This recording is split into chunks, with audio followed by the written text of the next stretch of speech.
cuando utilizamos las válvulas con centro en tándem en combinación con cualquier otra configuración, hay que tener muy en cuenta lo que está ocurriendo aquí en la parte inferior de las válvulas distribuidoras con la alimentación de las otras válvulas.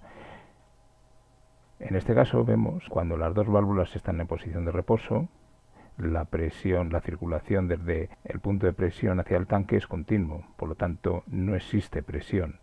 en la parte de alimentación de los distribuidores y, por ejemplo, aquí este segundo actuador no funciona. Si está la válvula en esta posición, desde luego el segundo actuador es imposible de gestionarlo, ya que no existe presión y por lo tanto el cilindro no se va a mover. Si por ejemplo a este actuador le quitamos la fuerza que está ejerciéndose sobre su vástago, le ponemos 0 newtons, vamos a ver que sí que evidentemente parece que se mueve, suficiente para meter un poquito de aceite, cargarlo en la cámara del cilindro y hacerlo mover, pero en el momento que ponemos una mínima carga, esto en el panel de entrenamiento lo podemos comprobar muy bien, porque si ponemos la mano en el vástago del cilindro vemos que lo paramos de una forma muy sencilla y sin ningún esfuerzo.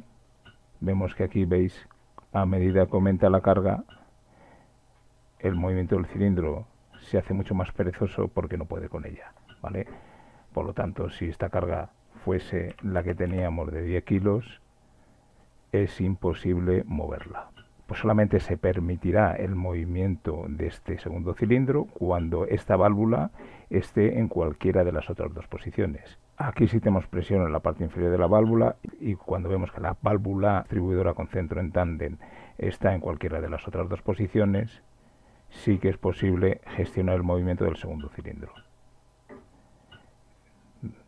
Tanto en una posición como la otra, vemos que el segundo actuador sí se puede conmutar. Sin embargo, cuando estamos en la posición central es imposible, ¿vale? Por lo tanto, hay que tener precaución de cuando utilicemos este tipo de válvulas en conjunto con otras válvulas distribuidoras. Bueno, y aquí tenemos un circuito en el que hemos utilizado dos tipos de válvulas distribuidora de 3 posiciones. En este caso, para controlar el primer cilindro hemos utilizado una válvula con centro en tándem y para el control de los otros dos cilindros hemos utilizado válvulas con centros de vías cerradas. En este circuito, digamos que la primera válvula es como una especie de válvula maestra que condiciona el funcionamiento de las otras dos. Estando en esta posición, tal como lo tenemos en el esquema, vemos que el retorno de la presión va directamente al tanque por el centro en tándem de la primera válvula.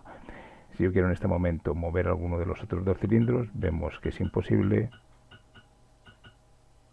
porque el retorno al tanque de la presión impide que haya presión suficiente como para mover cualquiera de estos dos cilindros. Si coloco la primera válvula distribuidora en cualquiera de las posiciones que no sea la central,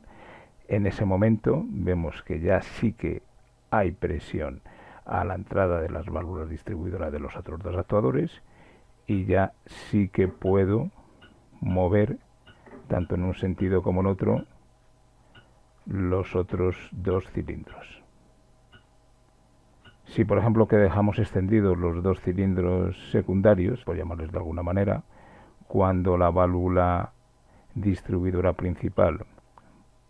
gestiona el cilindro y lo recoge, cuando está en esa posición vemos que también es posible conmutar los otros dos cilindros.